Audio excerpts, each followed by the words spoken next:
Shikues, takojmë sërish edhe sante për trajtuar disa tema që kanë bënë me agjerimin këtë muaj të bekum të Ramazanit. Musafir sante kam po ashtu hoxhën e nderuar doktor Mustafa Jakupi, cilit I dëshirojmë mirëseardhje. Mirëse, kam derën tim mes tuaj në Krishtian. Hoxhë, jemi hala në fillim të çështjet bazike të agjerimit, rregullat, dispozitat. Sot do të flasim pak a shumë për kushtet e agjerimit, ruknet e agjerimit, shartet. Janë terma që përdoren në gjuhën e shariatit, po në elaboro pak çka nënkuptojmë me këto kushte, sharte, rukne, çka janë këto dhe a janë të rëndësishme për adhurimin? Patyshim se ruknet dhe shartet e agjerimit janë shumë të rëndësishme për agjeruesin që të di, për arsye se nëse lën diçka për tyre, atëherë lën agjerimin mangu, çka nuk mund t'u pranohet. Edhe sikurse në jetën tonë të përditshme që gjatë veprat tona ka kushte për atë vepra, para kushte, po ashtu të njëjtën kohë ka gjëra që I prishin atë vepra apo që janë të pëlqyeshme për me bë gjatë kryesës së atyre vepra, edhe në adhurimet tona që I bëjmë çdo ditë, sidomos adhurimet shumë të rëndësishme siç janë agjerimi, namazi, dietarët kanë nxjerr rukne, sharte prej Kuranit dhe Sunetit, në mënyrë që ai adhurim të jetë I plot dhe pa mangësi. Sa I përket ruknit që në terminologjinë fetare njihet si shtyll, mund të themi se karakteristikë e ruknit është se është vetë brenda adhurimit. Do të është pjesë përbërëse e adhurimit, themelore, pjesë e pandashme për ti. Pandashme dhe themelore e agjerimit, po ashtu adhurimi pa të nuk njihet si adhurim I kryer, sikurse nuk mund të zëvendësohet me diçka tjetër. Këtë rast mund të marrim shembull si sejdja gjatë namazit. Pa sejdë nuk ka namaz. Ose qëndrimi në Arafat gjatë haxhit. S'ka mundësi me... Do të thonë është elementi kryesor përbërës I atij adhurimi. Po. Ndërsa sa I përket shartit, që në gjuhën shqipe mund të përkthehet si kusht, dallimi është se edhe kjo është pjesë shumë e rëndësishme e adhurimit. Mirë po nuk është pjesë përbërëse e tij. Mund të jetë si kusht para adhurimit, ose gjatë adhurimit, por nuk është pjesë përbërëse e tij, po ashtu edhe sharti, edhe kushti nuk mund të zëvendësohet me diçka tjetër. Për nga pozita dhe vlera, dyjat janë të rëndësishme dhe pa të cilat nuk qëndron adhurimi. Vetëm se dallimi nga pozicioni I ku realizohet ajo. Në rastin e shartit mund të marrim për shembull abdesi para namazit. Mund të ekzistojë forma namazit. Për shembull, dikush mund të bëjë ruku e sejdë. E të mendoj që po falet mirë, po pa abdes namazi I tij është I pavlefshëm. Mirë, po për shkak që abdesi nuk është pjesë e ritualit namazit, është I jashtëm, e konsiderojmë si kusht. Në aspektin kohor mund të themi se sharti ekziston para veprës, siç e përmend abdesi para namazit, ndërsa rukni ekziston vetëm gjatë kryerjes së veprës. Ndërsa në aspektin e gjykimit, nëse mungon rukni, vepra në thelb është e pavlefshme. Ndërsa nëse mungon sharti, vepra nuk është e vlefshme ligjërisht. Në aspekt, do të thonë si rezultat, si fryti I këtij diskutimi që kanë bërë fukahat, se çka është rukni, çka është sharti, dallimet mes tyre, sidomos të agjerimit, çka mund me thënë të fukahat? Fukahat I kanë nxjerrë shartet edhe ruknet prej Kuranit dhe Sunetit. Dhe duke pas parasysh se ata kanë aftësi të ndryshme në kuptimin e ajeteve edhe të haditheve, edhe varësisht prej kuptimit tyne të ajeteve dhe haditheve, kanë pas edhe mospajtime në disa çështje se çka është rukn edhe çka është shart gjatë një adhurimit. Andaj edhe në disa çështje, konkretisht në rastin tonë ku po bisedojmë rreth sharteve dhe ruknet të agjerimit, dietarët kanë pas mospajtime se çka është shart e çka është rukn. Për shembull, Hanefit kanë mospajtime në disa çështje se çka është shart edhe rukn I disa adhurime. Në mesin e tyre për shembull, është thënia el-Fatihas gjatë leximi Fatihas, mesin e tyre është leximi Fatihas gjatë namazit. Për shembull, Hanefit e konsiderojnë si wajib, ndërsa mëdhëbe tjera e konsiderojnë si rukn. Që do të thonë është pjesë shumë e rëndësishme dhe përbërëse, edhe nga ky mospajtim çka rezulton si nga ky mospajtim ka rezultate praktike. Për arsye se nëse ne e konsiderojmë diçka si rukn, aja nuk mund të zëvendësohet me sejdën e harresës. Ndërsa Hanefit për shembull që konsiderojnë leximin e Fatihas si wajib, kjo nëse dikush e harron, mund ta përmirësoj me sejdën e harresës. Ndërsa nëse të mëdhëbe tjera dikush që e lën Fatihan, ai namaz do të thonë prishet edhe nuk është valid. Ose patjetër do të me lexu al-Fatihan. Mirë. Do të thonë besoj që pak a shumë janë të qarta tash koncepti i ruknit, shtyllës edhe shartit kushtit. Kur vim te agjërimi, hoxh, çka janë kushtet ose ruknet e agjërimit? Edhe ka këto mospajtime apo janë çështjet më të Ka edhe këto mospajtime në disa çështje. Unë po përmendi shartet e agjërimit edhe ruknet e agjërimit tek Hanefit. Tek Hanefit rukni i vetëm e agjërimit konsiderohet imsaku. Do të thonë përmbajtja nga ngrënia, nga pirja, nga marrëdhëniet intime gjatë ditës dhe nga çdo gjë që e prish agjërimin prej agimit deri në mbrëmje. Kjo është rukni i vetëm tek Hanefit që llogarisin. Ka rukne tjera. Te agjërimi kemi vetëm një rukn, vetëm një. Te mëdhëbe tjera ja shtojnë edhe niyetin. Po. E çka ku po jetë niyeti te Hanefit? Hanefit e konsiderojnë niyetin si shart. Do të thonë një aspekt tjetër, nuk e azhësojnë. Nuk e konsiderojnë si pjesë përbërëse të agjërimit, por si parakusht i agjërimit. Për këtë arsye, po përmendet tani, tek Hanefit që se dikush nuk ka agjëru deri në mesditë, nuk e ka ditë për shembull që është Ramazan, mirë por nuk ka hangur dhe nuk ka pi.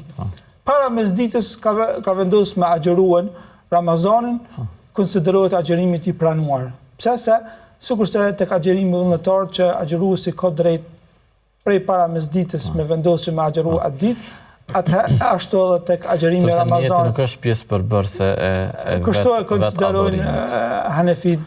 Sigurisht te namazi që niyeti bëhet paraprakisht. Ndërsa tek mëdhëbet tjera niyeti është obligim qysh para agimit, sikurse ka ardhur në hadith të pejgamberit sa kush nuk e bën niyet gjatë natës para agimit, nuk ka agjërim për të. Besa të disa prej mëdhëbeve, jo që veç me bë para agimit, po duhet me shoqëru niyetin gjatë gjithë kohës. Edhe nëse njeriu e bën niyet me prish, mundet me u prish agjërimin që kemi me elaboru inshallah dhe me emisione tjera. Mirë, kalojmë tash pra ruknin e kuptuam, është imsaku, do të thonë abstenimi gjatë gjithë kohës së caktuar për agjërim. Prej imsaku deri në iftar. E kushtet, hoq, cilat mund me qenë? Se përket shartet të agjërimit, Hanefit e ndajnë në 3 grupe. Në vetë konceptin e shartet? Po, në çështjen e agjërimit konkretisht ndajnë në 3 grupe shartet. Shartet e obligueshmërisë së agjërimit, shartet e kryerjes së agjërimit dhe shartet e vlefshmërisë së agjërimit. Tash, hoq, ja kemi na sqaruar, ja na ke bë. Inshallah dal nga dal me lejen e Allahut do të sqarojmë. Na më nxjerr kuptum në shart çka është na i bën 3 tash. Kështu i ndajnë Hanefit shartet e agjërimit. Ti kuptojmë dal nga dal. Me shembull sqarohen. Inshallah po me shembull sqarohen. Sa përket sharteve të obligueshmërisë së agjërimit, Hanefit i kanë 4 sharte. Sharti i parë i obligueshmërisë së agjërimit është me qenë musliman. Do të thonë përmes sqaru, çka nuk kupton sharti i obligueshmërisë? Se nëse nuk plotëson këtë sharte, nuk pranohet agjërimi, nuk hyn fare në obligim. Edhe nuk pranohet agjërimi. Konkretisht për shembull në rastin me kon agjëruesi musliman. Për këtë dietarët e përmendin se argument fjalën e Allahut ku thotë dhe nuk i pengoj ata që të pranojnë lëmoshat e tyre përveç se ata e mohuan Allahun dhe të dërguarin e tij. Këtë ajet Allah po na tregon se ju besimtarët, nëse edhe japin lëmush atyre është e papranuar tek Allahu Azza wa Jall. Kushtin bazë që është besimi ose Islami. Besimi. Mirë. Sharti i dytë i obligueshmërisë së agjërimit tek hanefit është shëndeti mendor. Pasi agjërimi nuk është obligim për të çmendurin. Njeri sa është i çmendur nuk e ka obligim agjërimin. Kur ti vjen mendja, prej atij momenti e ka obligim. Argument për këtë e përmendin dietarët, argument për këtë e përmendin dietarët fjalën e pejgamberit sallallahu alajhi wasallam, ku thotë se është ngrit pena nga 3 persona, në mesin e tyre e përmend edhe të çmendurin derisa t'i kthehet mendja. Pastaj kemi hala këtu kushte. Po sharti i tretë i obligueshmërisë së agjërimit tek hanefit është mosha madhore, apo siç njihet si mosha e pubertetit. Për arsye se fëmia nuk e ka obligim të agjërojë. Mirë po, nëse agjeron, ka mundësi, është afër hyrjes në moshën e pubertetit, atëherë agjërimi i tij është edukativ dhe i vlefshëm dhe i pranuar tek Allah Azza wa Jall. Argument për këtë dietarët e përmendin hadithin para ku e përmendëm. Në mesin e tyre pejgamberi sallallahu alajhi wasallam ku thotë është ngritur pena nga 3 persona, në mesin e tyre e përmend edhe fëmijën derisa të arrin pubertetin. Edhe mbetet sharti i 4 i obligueshmërisë së agjërimit, ky shart apo ky kusht është njohja e obligimit. Me shkurt me ditë se e ka obligim. Jo veç me agjëru. Me ditë që ekziston Ramazan, po me ditë që agjërimi i Ramazanit është obligim për besimtarin. Në kohën e sotut, elhamdulillah, njerëz e dinë mirë, po kjo kusht paramendohet për shembull në disa vende ku nuk ju ka mri atyre ndoshta Islami, as nuk ju ka mri. Ose një musliman rishtazi që ka pranuar Islamin pa lexuar shumë për fenë kështu me radhë. Po, argument për këtë dietarët e përmendin fjalën e Allahut ku thotë: "Wa ma kunna mu'adhibina hatta nab'atha rasula." Dhe ne nuk kemi dënuar, nuk dënojmë pa ja dërgu atyre të dërguar. Kjo nuk kupton se Allah nuk e dënon dikan pa i treguar atyre fenë. Pa i treguar atyre fenë çka është obligim. Pa e kuptuar ata dhe pa e ditë cilat janë dispozitat që Zoti ka shpallur për ta. Në këtë rast, normal, besimtari, muslimani, duhet ta mësoj fenë e tij, e sidomos kur është çështja me agjërimin që është një prej shtyllave të Islamit. Domethënë, hoc këtu nuk mund mu arsyetu një njeri i cili jeton në shoqërinë muslimane, jeton me musliman, familjarët agjërojnë, më thonë jo, unë nuk di çka është Ramazani, po qohen, po bin, po hajnë, po. Po. Pra, kjo është për ata që domethënë janë larg njohurive për mësimet e fesë. Mirë. Pastaj hanefit i plotësojnë shartet e agjërimit me shartin e kryerjes së agjërimit. Në këtë rast i përmendin vetëm 2 sharte, vetëm 2 kushte. Njëri prej tyre është shëndeti. Këto janë përmendur edhe në ajetin koranor. Domethënë, tash çka po i bën dallimi mes këtyre sharteve të para dhe sharteve të kryerjes? Shartet e para, por më bë dikuj obligim agjërimi, do të më plotësu këto janë kushtet bazike.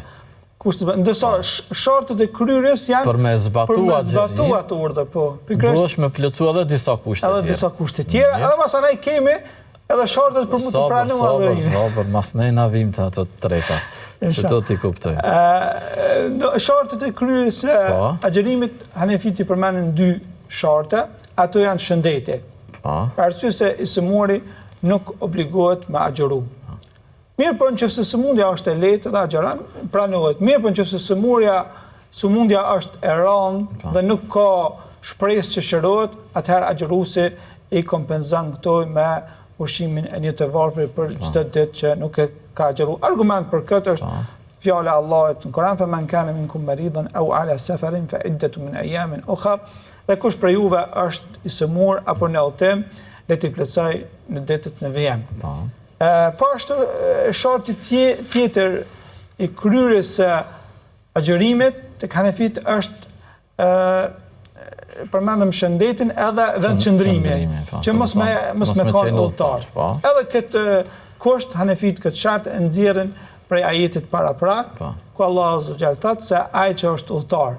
Kjo nuk kupton se udhëtari nuk e ka obligim agjërimin. Domethënë për ta implementuar, për ta zbatuar, për ta kryer agjërimin duhet me qenë këto 2 kushte. Nëse këto dy kushte nuk janë, ti nuk detyrohesh me agjeru. Mirë, këto i kuptum. Hajde tash. Na kam mbet edhe shartet, apo që një në gjuhën shqipe, kushtet e vlefshmërisë së agjerimit. Edhe tek hanefit janë dy shartet e vlefshmërisë së agjerimit. Sharti i parë është që gruaja mos më qenë me menstruacione dhe lehon. Për arsye se agjerimi i gruas me menstruacione dhe lehon nuk pranohet edhe është ndaluar, madje është ndaluar.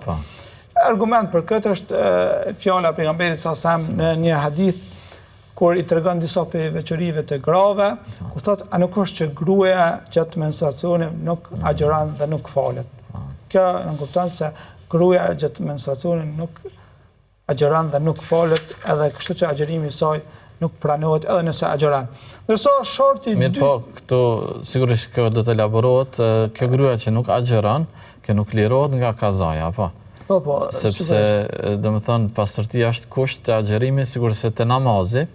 Mirë, po te namazi lirohet nga kazaja dhe përsëritja, ndërsa te agjerimi duhet me i përsërit. Ki parasysh këtë që domethënë këtë dileme kanë pas edhe te Aisha radhiyallahu anha kur ka qenë në diskutim. Si që përmend, se tregon Aisha radhiyallahu anha ka thënë se ne urdhëroheshim ta kompenzojmë agjerimin e Ramazanit, por jo edhe namazin. Nësa shorti i dytë i vlefshmërisë tek hanefit është niyeti, që në gjuhën shqipe niyet si qëllimi.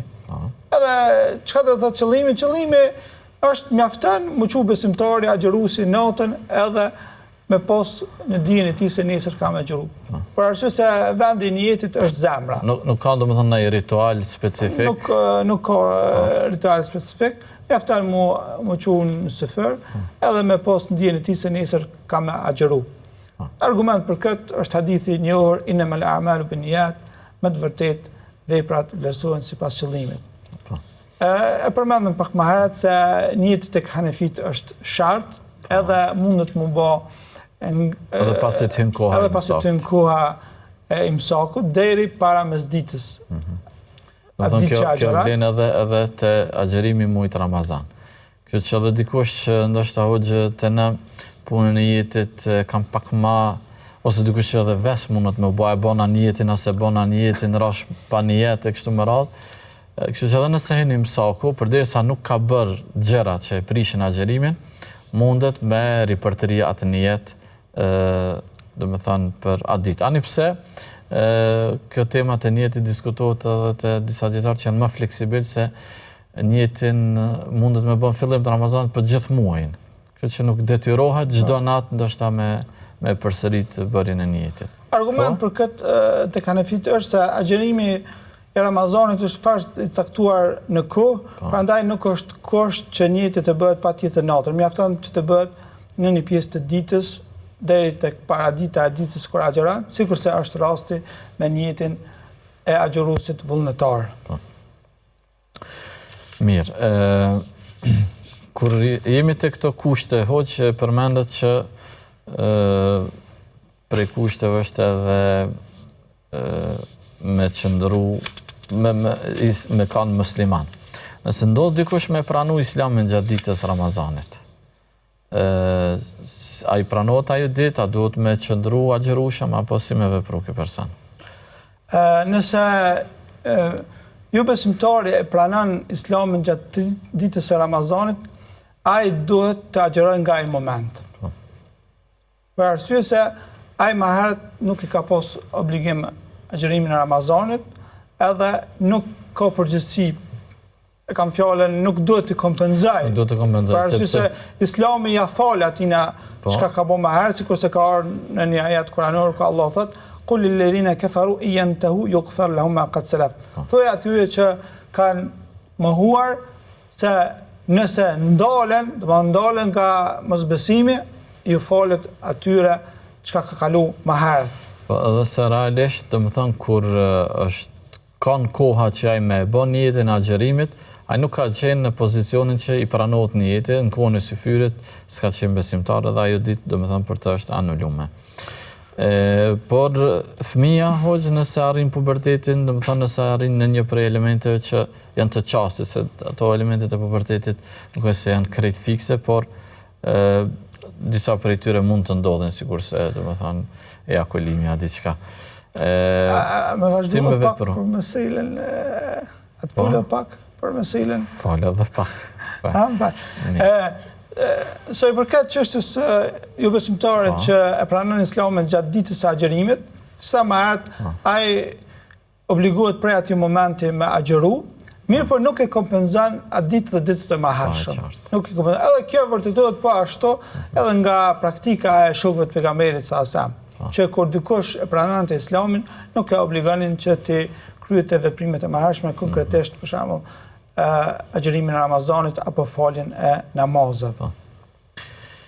Mirë, çka mund të themi për fëmijën i cili mundet me arrit moshën e pubertetit gjatë ditës?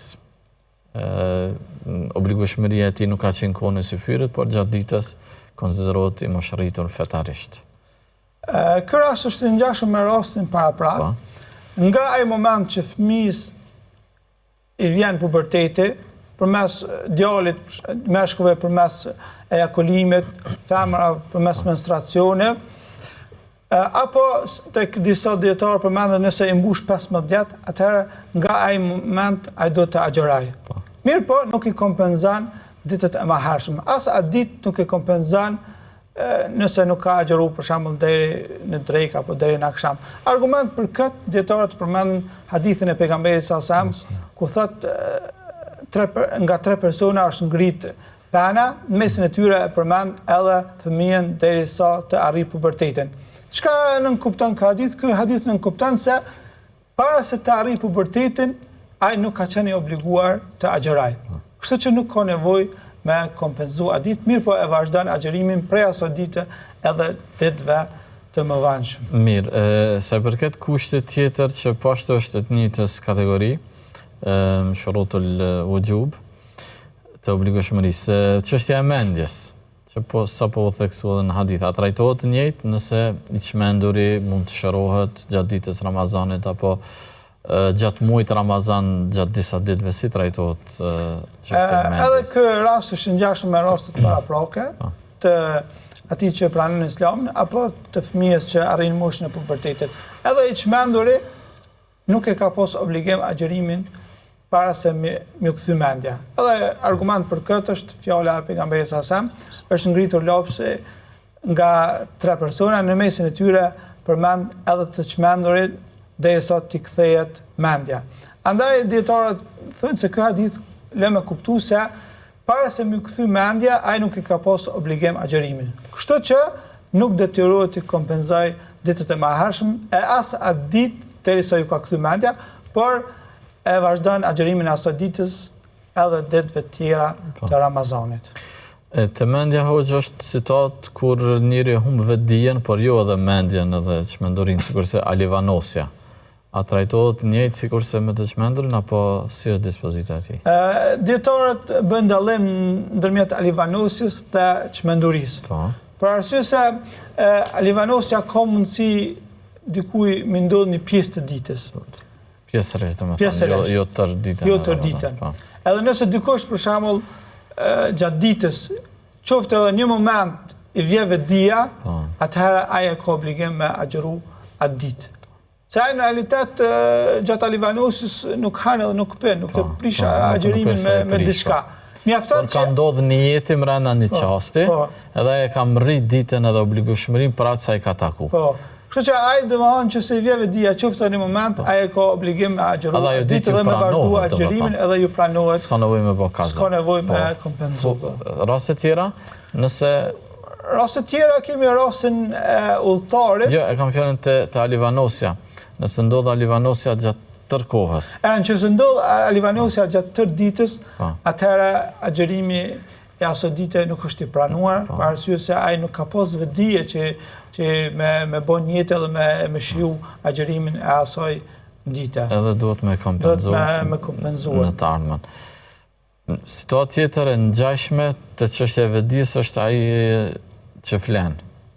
Si është puna e tij? Sikurse i çmenduri që s'ka vëdije fare, sigurisht ai alivanosuri, apo ka një kategori ma mes këtyre dyjave?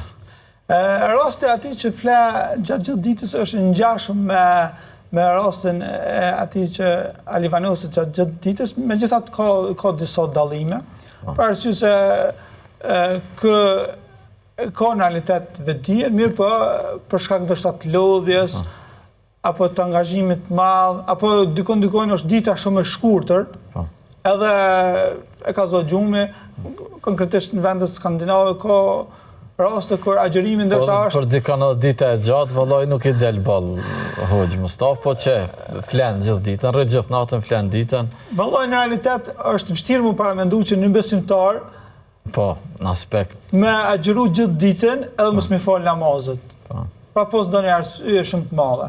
Për arsye se falja e namazet është më e rëndësishme se agjërimi i Ramazanit. Po ai s'po qohet hiç, as për namaz, as për bukë, as për ujë, as për agjërim. Atëherë agjërimi tina është i pranueshëm, aspektin fetar është i pranueshëm, për arsye se i plotson kushtet e pranimit të kësaj vepre, mirë po ka gjuna për lënien e namazit. Mirë po besimtari që dënë Allahën edhe ja do të mirën vetës tina, do të më qu gjatë ditës, mi falë namazët, po ashtu edhe mi kërku të mirat e Allahët që e kalan këtë dënja.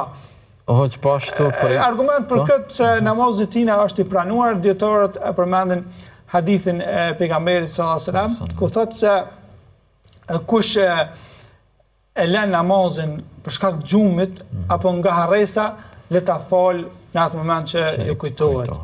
Andaj kjo le me kuptu se nëse përderisa namazin mundet me falë... Do të është një lloj arsyetimi, atëherë edhe agjërimi tina kur qohet është i pranuar. Mirë, tash të këto kushte tjera që i përmendëm, çështja e vendqëndrimit, udhëtarit, këta tolerohen, i sëmuri, tolerohen me e prish Ramazanin në gjendjen që janë. Por çka nëse i ndërpritet ajo gjendje e tolerancës e lejushmërisë? Udhëtari kthehet familje, çka më bë? Kjo është ndoshta po një rast që i ndodh shumë për besimtarëve që gjatë ditës mu kthejnë familjen e tina, a me vazhdu agjërimin apo jo.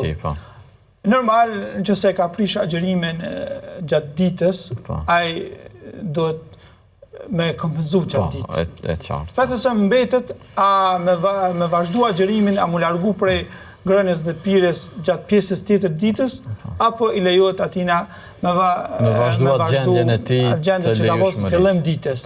Normal këtë mesele dietarët kanë mos pajtime, a lejohet me vazhdu gjendjen që ka pas fillim ditës apo me prish. Unë mendoj se i lejohet atine me prish. Për arsye se Allah në Kur'an thot: "Faman kana minkum maridun aw ala safarin fa iddatun min ayamin ukhra." Ai që është për jush i sëmur ose në udhëtim, le t'i kompenzoj ditën në vjem. Po tash kjo është më në udhëtim. Kë nuk është më në udhëtim, po këtina ju ka leju në fillim ditës. Kjo lejes, inshallah, i vazhdohet gjatë gjithë ditës. Edhe argument për këtë, po ashtu dietarët përmendin edhe një transmetim nga Abdullah ibn Mesudi, cili ka thënë se kujt i lejohet të hajë të pinë në fillim ditës, i lejohet edhe në fund të saj. Ne ka pas mendimin që nëse zgjatet kjo situatë dhe kthehesh në vendbanim, prap vazhdon e njëjta dispozit për ta. Prap vazhdon e njëjta dispozit. Vetëm se do të me pas kujdes mos të hajë dhe të pi haptas, për arsye se mundet mu keq kuptu tek njerëzit. Shumë për njerëz nuk e din, po ai a ka qenë udhëtar apo a ka pas arsye shariatike.